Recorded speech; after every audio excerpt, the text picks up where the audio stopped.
Thanks very much for coming to this Spy vs. Spy presentation. My name's Michael. This is my cohort in Shenanigans, Chris, and we're going to talk about spyware that's on cell phones. And we're going to start with the opening comment that I'd like to introduce you to the latest spy in spyware. That would be this green guy right up here.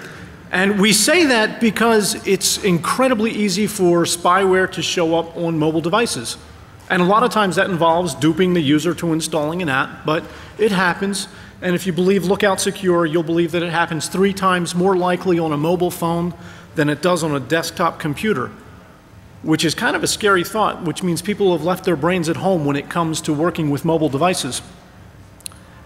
And there's a lot of spyware and malware out there, right? The third quarter of 2011 saw a 500% increase in spyware. Okay. And this spyware exists in raw malware form, but also as a commercially available product. Outstanding. You can go buy it if you want to, right? And it started in January 2011. SoundMiner came out, and it was grabbing all sorts of credit card information, and whatever people were typing in their keypads, and they were sending it off via stealthy text messages, which was great. As we moved to August 2011, F-Secure dropped this news article out there saying, people are stealing pictures for blackmailing purposes. And then we had a whole host of people colored the internet with beautiful pictures of all sorts of wonderful things, and that showed up everywhere, and long live spyware. NikiBot came out in September 2011, and NikiBot was critically analyzed by the Department of Computer Science down at the North Carolina State University. And they dissected the code, and I gave you the link up on the screen, and it's available in the presentation if you want to look at it. And we noticed that there was spyware that was responding to text messages, where the spyware would intercept a text message and say, is this for me? It is, great, I won't show the user, but I'll perform a certain set of functions. Okay, and this application showed up as the Android system log. So it didn't appear very stealthily, but people were still duped, and NikiBot showed up. And then we had a whole bunch of commercialization of spyware, right? It's everywhere. And it's primarily sold, under 3 types of advertising venues. 1, it's designed to catch your cheating spouse, your no good, dirty, lying, lousy cheater, boyfriend, girlfriend, husband, wife, dog, whatever. Children, that was for you. Employees, it was designed to capture all those people. But if you take a look at the screen, you'll notice that it's not just for one platform, it's for just about every platform that's out there, whether it was Android, iPhone, the BlackBerry, taking a look, Windows Mobile, Nokia, and it was pretty popular. And there was a real short list on this particular website that said, hey, you don't have to buy any one particular package. We're going to list 5 or 6 right here. Well, this is the short list. Turns out that there are dozens of commercially available spyware packages out there, and they're all sold as subscription services. You don't just buy the software and install it and run it. You actually buy the software, install it, and then you pay to log into the website to retrieve the data that's out there. And the subscription service is usually sold for either 3 months, 6 months, or 1 year at a time. I couldn't be bothered to spy on someone for a year at a time, but that's the way they sell it. Yeah, I do have a short, yeah, it happens, short attention span. So there's a lot of commercial versions out there, and you would think that most of the time it would require rooting of an Android phone. And we discovered that's not necessarily the case anymore. There are spyware packages for rooted and non-rooted phones, but in the case, you'll notice that there's an asterisk on the screen. In the case of iPhones, they always wanted it jailbroken. Every single time. Okay, so we'll jailbreak it. So I don't know if you've been looking to see what this spyware does, so quick little rundown, just so we're on the same page.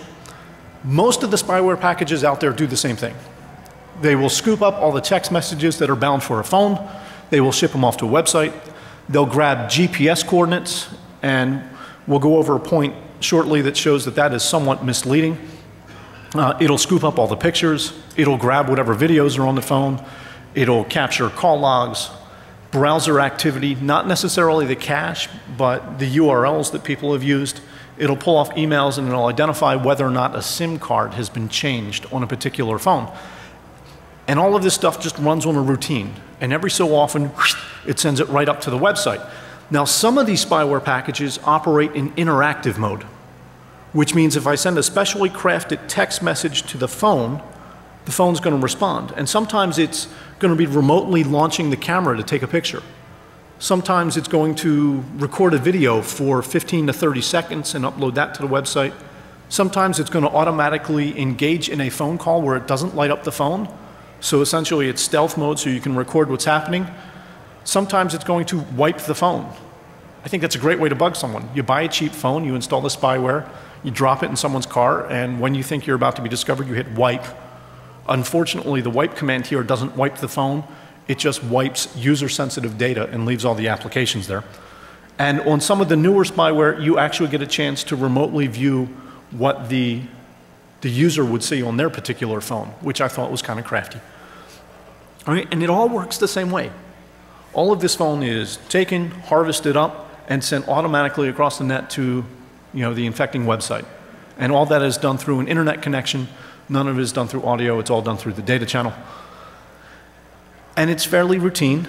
And there's a number of examples out there. For example, if you go to SpyBubble's website, I mean, it looks a bit like a third grader designed it if you look at the fonts. But the list of functions are on the left-hand side, and then you get all sorts of call detail records that show up with the date, the time, whether it's an inbound or an outbound call with the listing of the numbers. You'll notice you can capture live pictures. You'll see one here, it's black. The phone was actually in my pocket at the time when it went off. So that's a picture of my pocket. The one next to it, I was actually holding the phone at the time when it went off. And you'll notice that most of these photos are just raw camera activity, raw flashes of the camera. The flash doesn't go off. So none of them are focused. So a lot of them are blurry and they show up. You get a listing of all the text messages that show up, and this particular screen is from MobiStealth. And then a lot of times you can grab GPS coordinates, and the GPS coordinates are supposed to identify where the phone is. Well, I can tell you for this particular phone that was infected with spyware, you're not seeing the location of the phone, you're seeing all the cell phone towers that the signals bounced off of. So I was in part of Northern Virginia, I drove to the airport, and then all of a sudden you see towers all over the place. So the phone wasn't actually there. You also get recorded phone calls that you can download and play at your convenience, which is kind of nice. It'll automatically record the call and then send it up, which I thought was a nifty feature, and it worked fairly well. And a lot of times, in addition to sending all of this data directly up to a website, it will also capture the information and send an alert to the spy, the guy who's watching me. And what usually happens is one of two things. The phone that's been infected will send a message. It will go out to the website, whether it's FlexiSpy or MobiStealth, and then they will send a message directly over to the user. I feel like I've been buzzed. It's not me. The other thing is sometimes there is a text message that might go out directly from the user and go over and hit directly to the spying phone. So you have two ways of notifying people when activity happens. So if there's a certain email that's showing up, or if there's a certain text message that you're watching for, the information goes out and gets relayed to you. Sending commands back to the infected phone is interesting. It's usually done one of two ways. The first way is, if the spyware is designed for it, I send a specially crafted text message to the phone, it intercepts it, it actually formats a process, or I can go to my particular website. I can say, go retrieve the data, and the infected phone will actually pull the website and say, oh, there's a waiting command for me, I'm going to go out, I'm going to go run the command, and then send the data back up. So if I need to automatically know where someone is, I can send the command, out it goes. If I need to find out, what particular email is there, please tell me right away. If I want you to take a picture right now because I think something's happening, you can go do that. And that worked for malware, the malware version of spyware, and it also worked for the commercial version of spyware. But there was two major differences in looking at spyware from the malware version and the commercialized version. One is the attack vector, and the second was the manner of logging that takes place on commercial spyware. It's just downright scary to see how much logging takes place. So with respect to the installation of attack vector, for all of the products that we looked at, you had to be in physical possession of the phone to install the spyware. And that was for two reasons. One, you actually have to go out and download the software to install on the phone. The second thing is you actually have to go out and you have to enter in the registration key that goes with your software to unlock it. So it's not enough to have the software installed, you actually have to enter a registration key. Android didn't necessarily require a rooting to take place. iPhone always required jailbreaking to take place. It was always necessary to have an internet connection because that's how the data was going to be transferred. On Android phones, you had to flip the switch to say, hey, allow apps to be installed from unknown sources. And in some cases, and this killed me, you had to reboot the phone after you installed the spyware. Well, that's not real stealthy, especially if you don't know the password for that particular phone. And then lastly, you need the software registration key. That's a whole lot of information. So if you're planning on installing spyware on someone's phone when they run off to the bathroom, hopefully they're going to be in there for a while. I mean, because you're talking 4, 5, 6, 7, 8 minutes. It's not a real quick thing. Or you just knock him on the head and then while he's out like a light, then you go do it. And according to the websites, all this stuff is undetectable. They all make the claim. We cannot be detected by the user. Undetectable.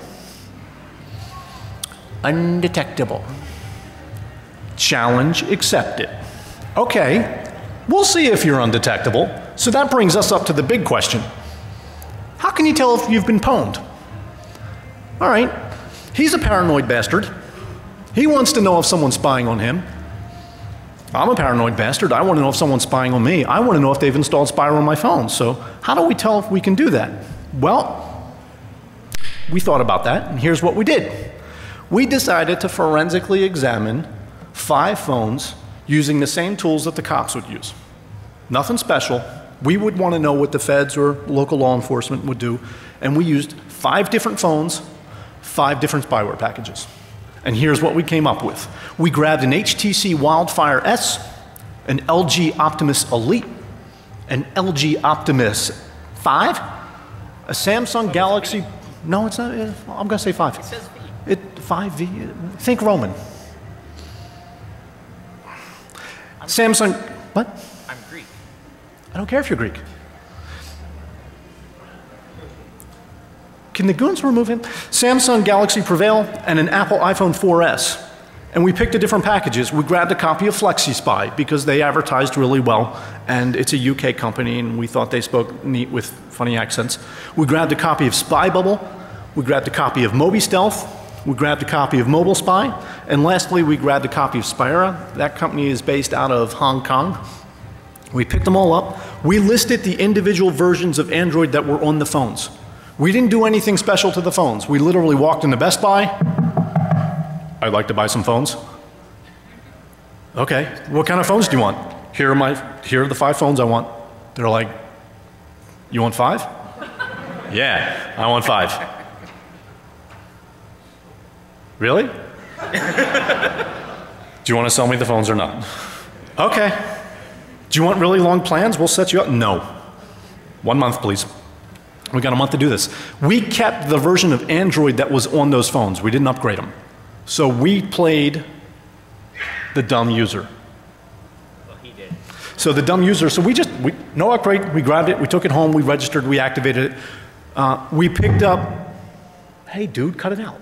We picked up T-Mobile, we picked up Virgin, Sprint and Boost, and we also picked up our iPhone, which was unlocked on T-Mobile as well. Now, I'm not an attorney, he's not an attorney, and if there's an attorney here, I don't know and I don't want to know. So, but they had some legal text on all their websites, so we thought we'd share that with you just to make sure everyone here was informed before we got into our shenanigans. FlexiSpy came out and said, we will never release your private information or your account information except under the threat of legal action or court order. Okay, so they're upfront about it. They're like, they threaten us, we're coughing up all your data. Don't do anything you shouldn't. Release data unless asked nicely. Right. If you ask nicely, we'll give it to them. You had all sorts of people list the Computer Fraud and Abuse Act. This was MobiStealth's particular webpage. They literally just copied the text and pasted it there and said, we're going to make sure you adhere to that. SpyBubble comes out and says, we're basically designed for monitoring your spouse, children, or employees having smartphone. either you should own the phone or you should have permission to monitor the user. Really? I'm going to go up to my kid and say, hey, Junior, I'm going to spy on you. I need your permission. What do you say? No, Dad, screw you. And then we have Mobile Spy. Mobile Spy came out and said, you have to own the device or you have to have the expressed written consent of the owner. Written consent. Right. Hi, employee, I'm going to spy on you here. I need written consent from you to, let me do that. And then we have Spyera, and I love this one. This one was great. They came out and said, it's the responsibility of the user to ascertain and obey all applicable laws to use Spyera for sneaky purposes. Outstanding. At least they know, they're being honest. They're like, hey, we know what you're going to do. But they give all this legal text. Actually, if you read their disclaimer statement, they are more concerned about you stealing their intellectual property than going out and getting caught. And a number of the user agreements come out and say, look, we know you're going to spy on someone, but we don't want you reverse engineering our software. That would be wrong. So I'm just going to, okay, I'll be more than happy not to reverse engineer your software. It doesn't mean I can't do a forensic examination with these 3 tools. So we went out and we picked up a copy of UFED Physical Analyzer, we grabbed a copy of Fairbairn's device seizure, and we picked up Microsystemation's X-ray. Here we go. So we pick up FlexiSpy. Now, FlexiSpy is owned by the company called FlexiSpy, but it's sold through a third party called Gate2Shop Online Solutions. And that's an interesting point. All of these packages, you don't buy directly from the software maker. You actually have to buy it through a third party source. A lot of times those third party sources are based in the US. So while FlexiSpy might be based in the UK, if this software company is based in the US and you sell it, where do you think the feds are going to go to try to find out who purchased the software? Are they going to try to fight the battle overseas or are they going to try to fight the battle domestically? Right, that's what I thought. So let's talk about FlexiSpy. And we're going to do all these presentations in the exact same way. We're going to show some history or evidence of download. We're going to talk about some of the operational activity, and then we're going to start diving underneath the covers to find out what's going on. FlexiSpy, stay out of my covers. I'm going to stay out of your covers. Don't worry, I don't want to be in there. Dude, and I'd be so sorely disappointed. So FlexiSpy sits there, and you can download stuff directly from that website. They give you the registration key so you can go download it. And according to their instructions, they have you delete the cache and delete all sorts of information to show that you never downloaded this stuff from the browser. Even after we did that with the forensic tools, we still found the particular URL from where we downloaded the spyware. And this particular URL had the registration key unique to that installation right there. That's our first piece of attributable information. We can tie it back to a particular purchase. Okay. Doesn't sound like it's too invisible. If we yank the SD card, we were able to find stuff in the download directly, specifically the APK that was used for the installation. That doesn't sound too stealthy to me. I'm smelling something that's detectable. So I start looking around and I dive in the cache. And this is kind of cool. I dug down into the bookmark thumbnail cache for this particular software, and there was this neat picture there. It was the installation page for the software with the registration key as part of the picture. Really? Along with the support address, support@flexispy.com. Now I don't have to wonder about what type of spyware got installed. I now have a name. It's right there. I thought that particular piece of attribution was interesting. So we now have evidence that, yeah, it was downloaded, and we tied it to a particular purchase, particular registration key. Then we noticed some glitches in the software itself. Every one of those pieces of software had glitches in it. Yeah, I don't know if you can hear them. They all had glitches. They had lots of glitches. They were all buggy in one way or another, and some of them was pretty darn obvious. In FlexiSpy, every 10 to 15 minutes, a little message would pop up at the top of the screen that says, unknown, just obtained super user access. Really? And now, sometimes the software, occasionally I'd reboot the phone because I was looking at it, and the software would just stop working. So I called support, or I emailed them, And they said, oh, yeah, we're having a glitch. We need you to wipe the phone and reinstall the spyware. Very stealthy. Really? Very stealthy. I'm spying on the guy. You want me to completely wipe the phone? Yes. All right. Okay, so the question up front in the front row, which was asked in a very polite fashion, was this a rooted phone? HTC Wildfire S was a rooted phone. The other phones were not. So this one was rooted, and it still had issues. And the message appears across all phones. The message appeared on this phone running this spyware. We didn't cross-contaminate them, because if we cross-contaminated it and did a 5x5 matrix, well, then all of a sudden we'd have issues and we would start seeing artifacts from different phones. So one phone to one spyware. It wouldn't always work, so they had me reinstall it. The next thing is, I picked up a CDMA phone, an HTC Wildfire S, CDMA. I install the software, I send my first stealthy text command to the phone, and the phone shows up in the clear. I'm like, what the hell?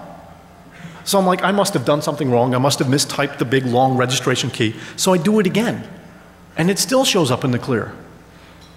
I'm like, son of a gun.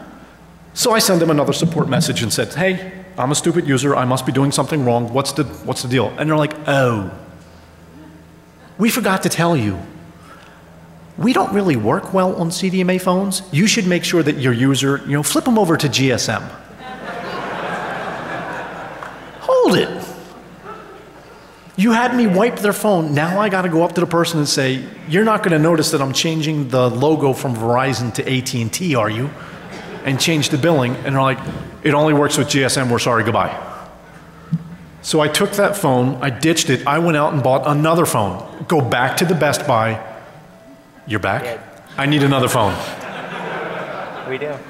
So then I go out and I pick up an HTC Wildfire S, GSM version, and I go to root that. Has anyone here tried to root an HTC Wildfire S GSM? It's a pain in the ass. So now we had to go order an XTC clip from England, have that shipped over. We finally get into the phone, we unlock it, and then we root it, and we're good to go. I go through all this. 2 months later, the company released a new version of the software. Son of a bitch. That's okay. I'm just going to stick with my current plan.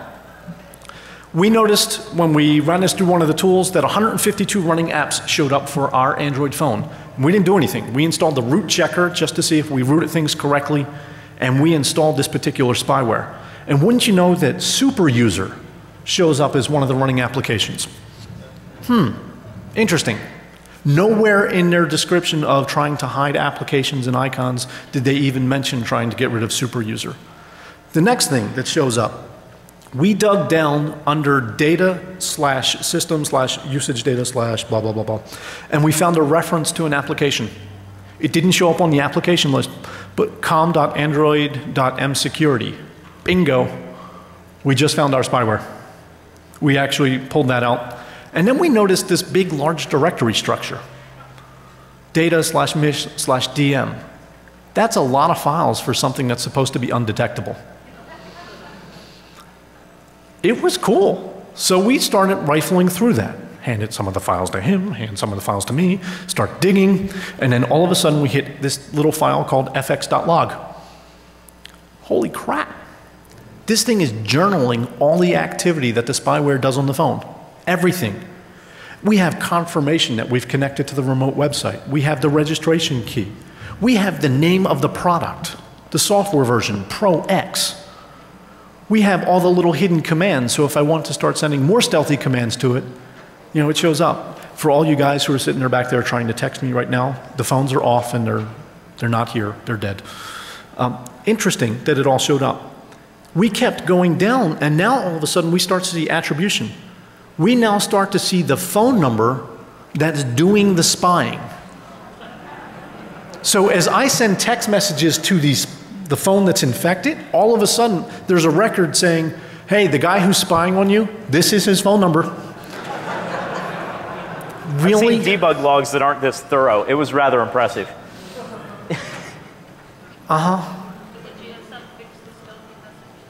The GSM, yes. So the question up front was, did going to GSM actually start to hide it? It did. However, there was a little glitch. So I activated the remote spying feature. And I flip it in and I start listening on the phone call. And I have the other phone sitting across the room. And all of a sudden, I coughed. They heard the cough on the other end.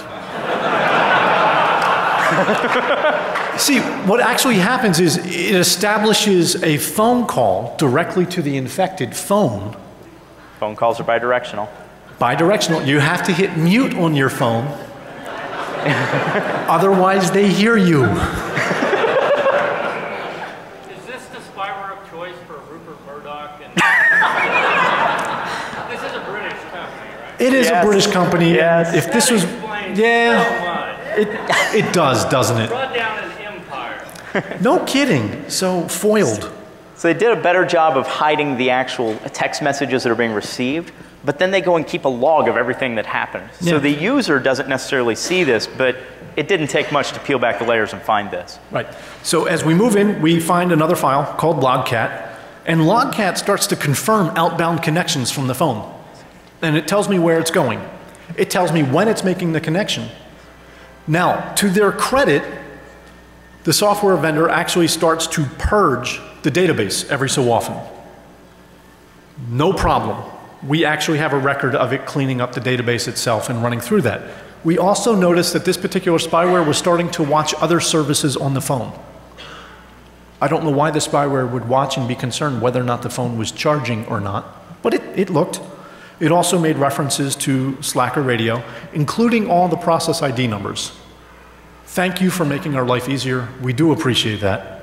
We wish everyone did the same thing. Now we start to go through Logcat some more, and we see the database maintenance routines. Well, this is a dirty database. I need to do maintenance. I have to call it out. And now I have a listing of all the daemons that get used. Outstanding. Now I know what's actually running my spyware. Now, we also picked up one of the tools. The Cellebrite UFED was kind of outstanding in this regard in doing a physical dump from the phone.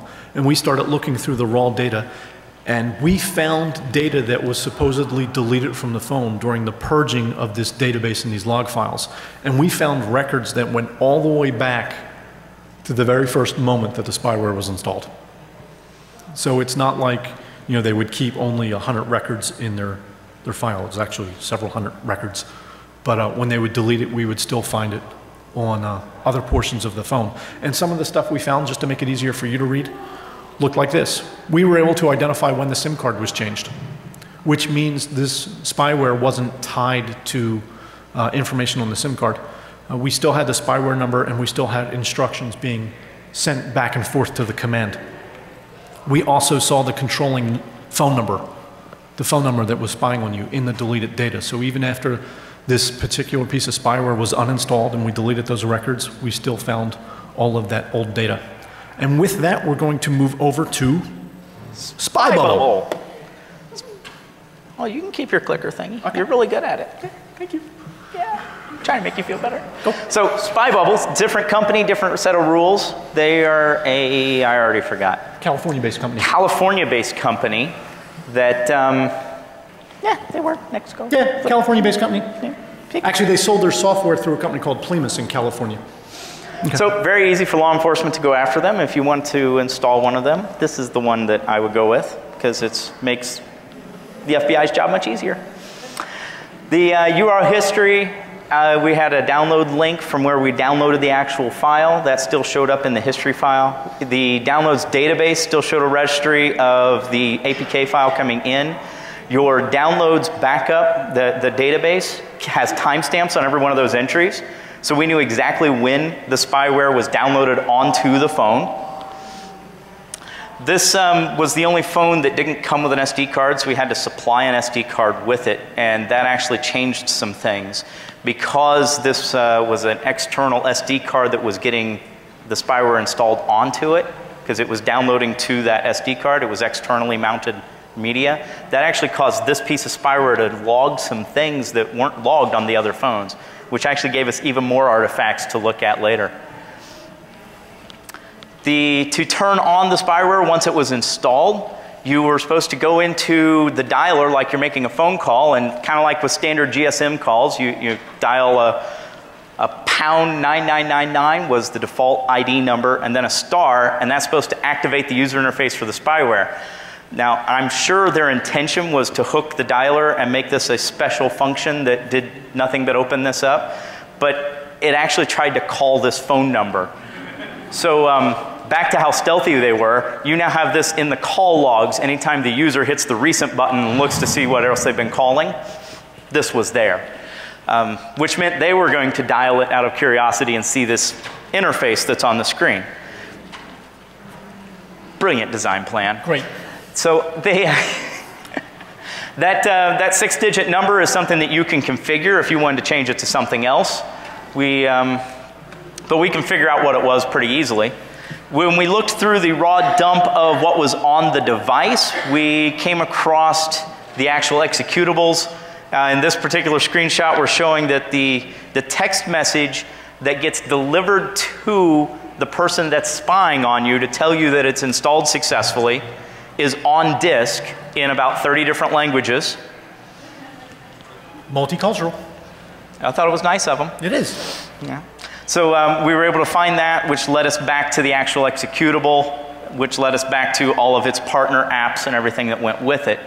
Not well hidden at all. It was merely hidden from normal user activity. Okay. Just like any other app, it had a data partition for all of its user data.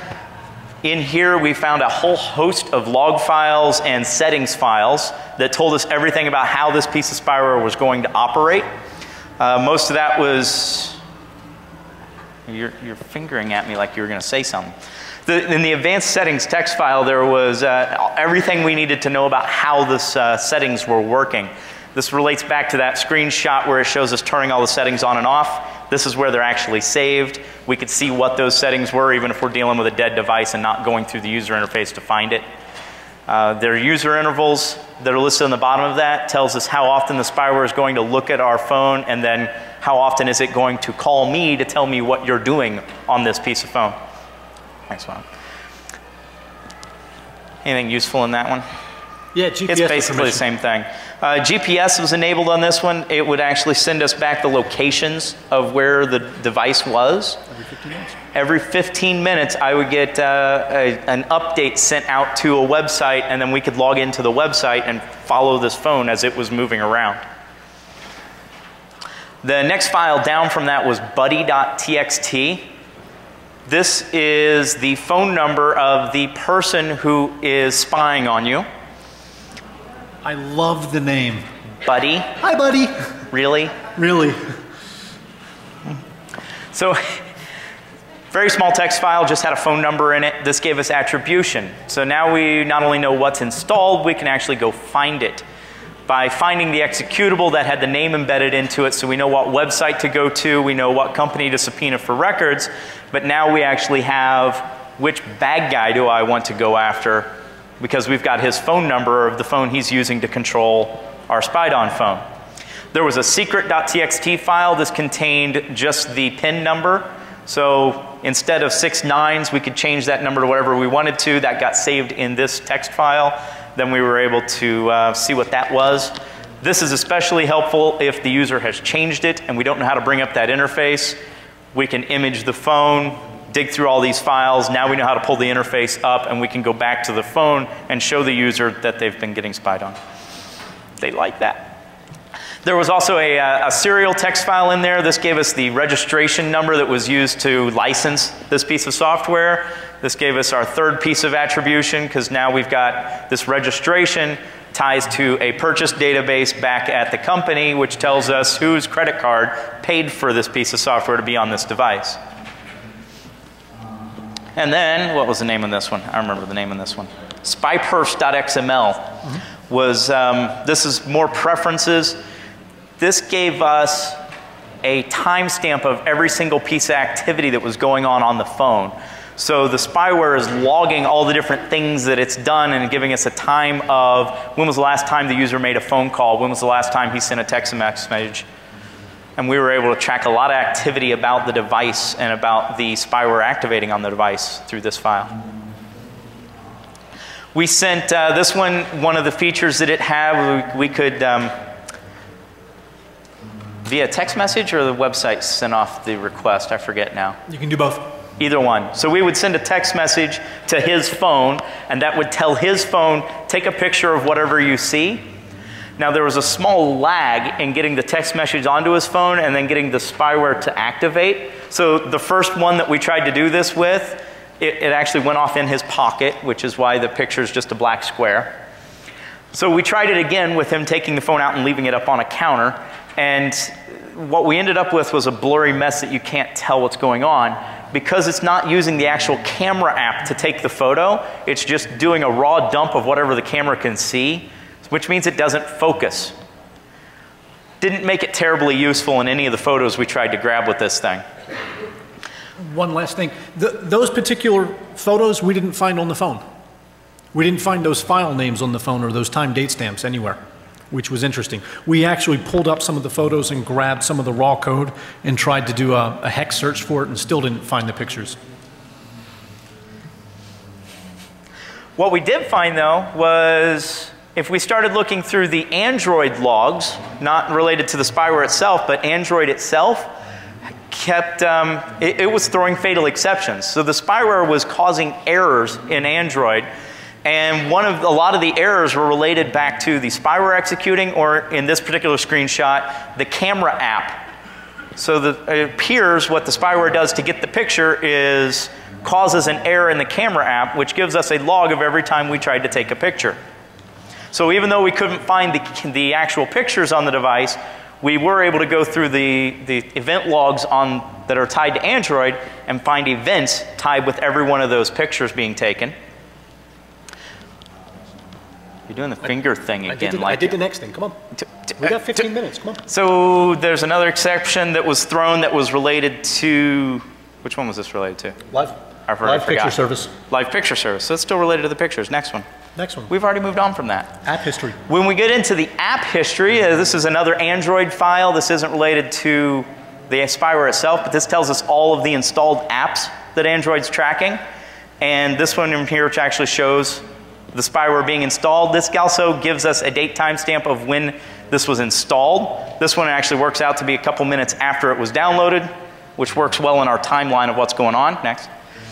We're also able to pull up a bunch of recent activity. This is another Android thing where it's tracking all the recent things that happened inside the phone and gives us date timestamps and activity. And if you just search for the radio app, because that's what they actually named their app, was Radio ADV. If you just search for that in all of those event logs, you ended up with a date timestamp and a list of activities of everything the spyware was doing on the phone that was infected.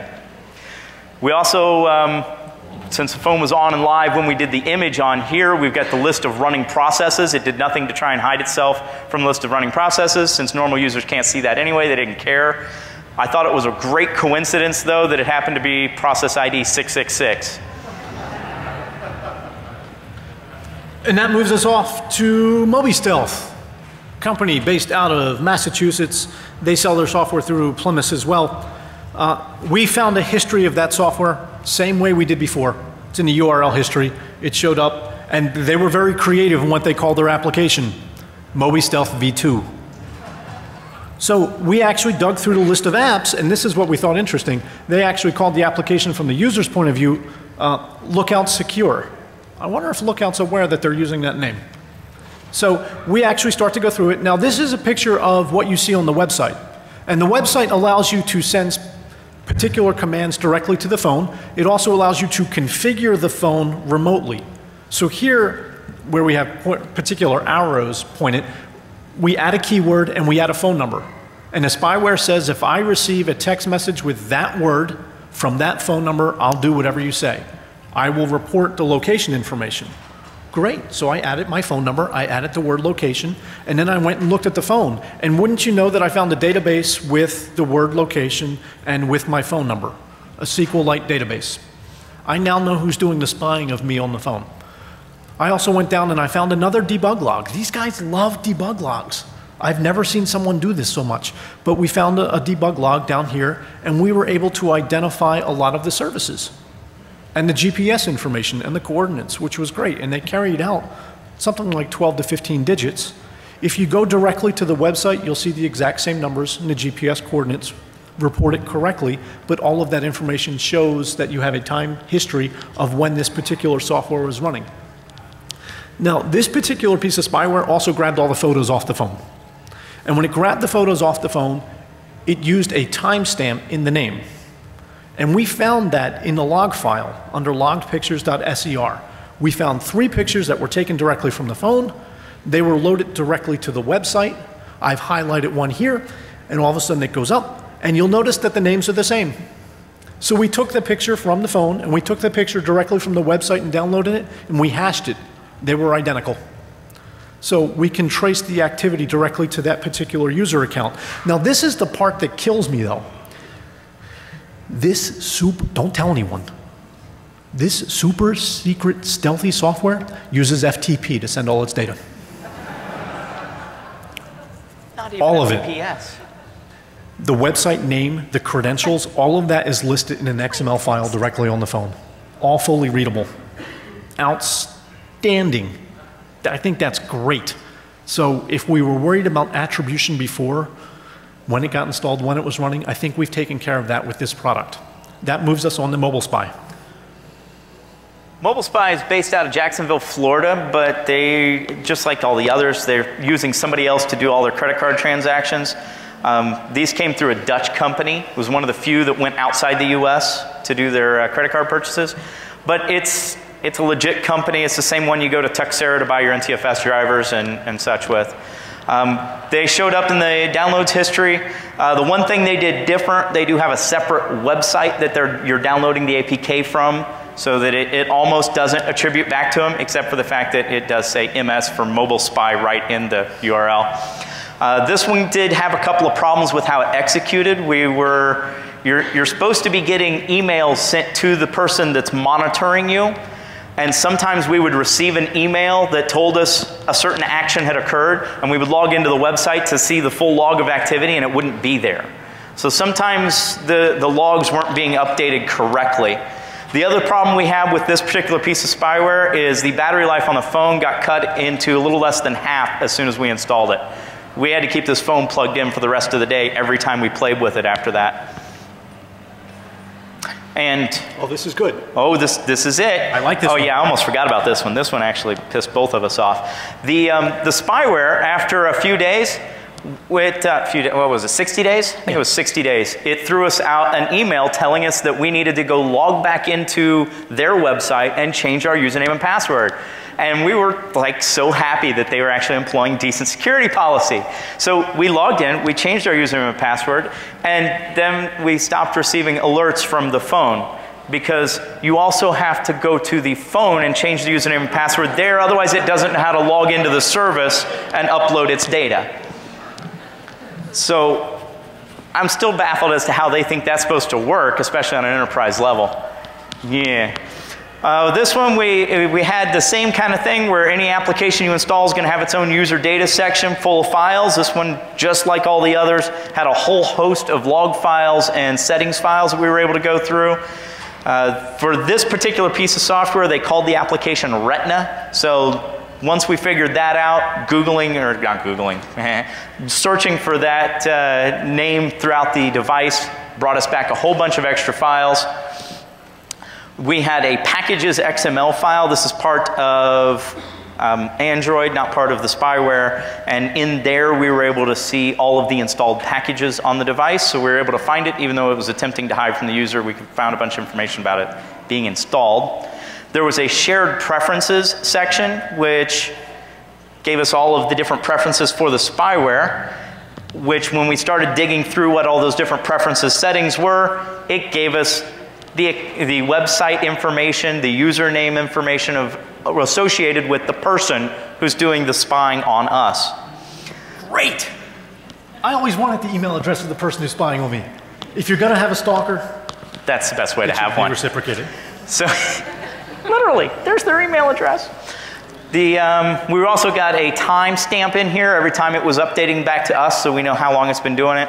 And this friendly number. This one was the other one that pushed me over the edge. This is the phone number of the person that's spying on me. So now I have his email address and his phone number, and we've got all the other information about the serial and licensing from before that we can go subpoena and prove he paid for it. It's only fair. So that brings us, that was 4, right? That's 4. This is That 5. brings us up 4. We got them. Do you have a question on 4, or you want us to do 5 first? I had a customer call me that they have to install this themselves. And one letter of omission from the documentation was to actually go through this on iPhone. Short on time. To go through and remove the recently used app. The button to recently used apps. Okay. They installed the software, did all that, hit the icons. Well, we're going to talk about the iPhone in just a minute, so I'm going to ask you to hold off on that We'll get story, that at the question Q&A. for just a second. We're going to hit our last one, which is Spyera, which is based out of Hong Kong, although they're selling their software through a California-based firm. I had we him include did- this one because we were beating up on Android so much. I wanted to be fair and beat up on Apple as well. Right, so we took a look at this. As soon as we popped it up on our forensic tools, they all came back and said, hey, this phone's been jailbroken. Okay, that's going to be a problem. We noticed a couple of funny listed applications on the phone. Cydia shows up as well as OwnSpy.daemon. Okay, that's fine. So we took a look at the phone and we grabbed a copy of the screen interface to show you that we didn't have any applications there. So we didn't find any apps there. All right, so hey, maybe there's no software there.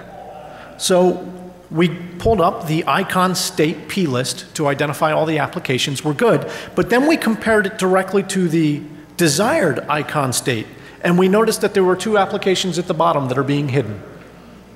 When we compare the 2 files, we identified the fact that one, it has been jailbroken, and the second one, we have spyware running on our phone. Now, when we go in and we pick up this particular file here, you'll notice that we have a very unique key. This is the one that takes us back to the spyware software company and also takes us back to the company that sold it to us. So if the Hong Kong company doesn't want to play ball, and we notice that they routed their traffic to a whole bunch of different websites before sending it back home, we can always go back to Plimus and just say, hey, you're the ones who sold it. Just like the way a gun dealer would sell a particular gun, you don't go back to the manufacturer. They can track that information. We also have a whole bunch of preference information that shows up to let us know what's running on this particular spy phone. So, yeah, it had to be jailbroken, and yes, this information runs in the background. Good news, this guy decided to create logging as well called ownspy.log, and in there we have a whole bunch of information. The very first time that the spyware's been run. I know what it's been installed, and as soon as it's installed, it goes out and checks, are you registered? Are you registered? Are you registered? Are you registered? Bueller, and then boom, it's registered, and now all of a sudden we start to see activity. And there's even a thank you note in there. In the logs. Thank you for registering. The user never sees it. I didn't see it when I installed it, but I was thanked, you know, you're welcome. Coming along, we also found that unique information. We also dig the fact that this particular piece of spyware gave an MD5 of the device itself. It uniquely identified that particular phone. We also have a listing of the daemon that runs it. We have check information. We can also see that it goes through and it checks the SMS log and says, I found something. I'm going to go upload it. I'm going to give you the date and time. I'm also going to tell you how fast your phone's moving.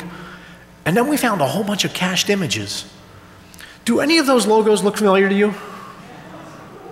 Huh, interesting. I cleared out everything that I was asked to, but these cached files still show up. I also have the date and time when this was installed on the phone.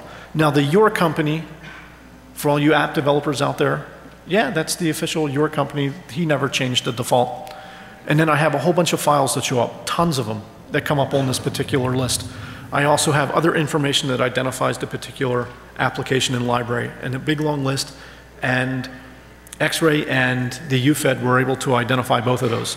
So that, with 90 seconds to go, brings us to the bottom line, because there is a bottom line, there's always a bottom line. How can you tell if you've been pwned? Pretty easy. Check the SD card, check the history, see what's been downloaded and installed on the phone. Then go check to see what other databases are running there, because chances are there's going to be configuration information sitting there in the clear. Lastly, you're going to find all sorts of logging. Great, go read the logs. I mean, you don't need a special tool to go read the logs, but you can go pick them up. And you can also check to see if there are new services running on the phone. So while an application might be, you know, withheld from the screen interface, you're still going to see certain processes, and then you can go look for signs of rooting and jailbreaking. One last note. This particular presentation has been updated since the DVD. There's a little more information. We gave you an email address at the bottom of the screen. Give me the presentation at gmail.com. You send us the email address, we'll send you back. It's a big file, like 18 to 20 megs in size because it has pretty pictures. We'll be happy to share that with you. That takes us to The Q&A room. 50 minutes. We're going to the Q&A room. We'd love to see you there. Probably won't all fit unless we drive a clown car, but we could try it anyway. Enjoy the rest of the con.